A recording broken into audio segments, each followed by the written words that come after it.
Been 139 years since an F5 tornado struck Rochester and spawned St. Mary's Hospital. It was the first hospital built in Rochester and turned into the Mayo Clinic that we know today. ABC 6 News reporter Spencer Furman has the story.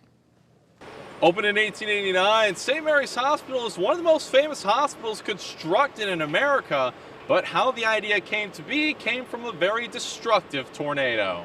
On August 21st, 1883, an F5 tornado touched down just northwest of Hayfield, and it ravaged through northern Rochester. It killed at least 37 people and injured more than 200 others. The damage from this tornado cost about $700,000, or $15 million today. Realizing swift action was needed, Dr. Worrall Mayo and sons William and Charles used a local dance hall as an emergency room for those with injuries. Their nurses came from an unlikely source. Now, she knew the Mayos, and Dr. W.W. came to her and asked if the sisters could help take care of the injured.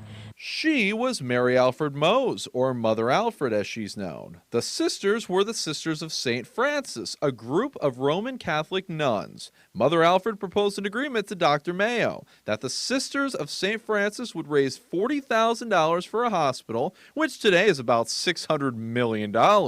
Needless to say, people were skeptical that they would be able to raise the money, including Mayo. He was totally opposed. At that time, people only go to a hospital to die. We'd never be able to raise enough money. However, if they did raise it, Mayo and his two sons would serve as doctors and surgeons and staff the hospital once it was complete. The most surprising thing about this agreement, there is no official legal document of this agreement. It was a simple handshake between Mayo and Mother Alfred. The values of Mayo Clinic and our model of care really began with that handshake, and everything we have today has proceeded from it. The Sisters of St. Francis did various things to raise the money, from sewing clothes to giving singing lessons. They raised the money despite their contractor pulling out and having some of their funds stolen. Nearly a century and a half later, the bond between Mayo Clinic and the Sisters of St. Francis still remains strong as ever. In Rochester, I'm Spencer Furman, ABC 6 News.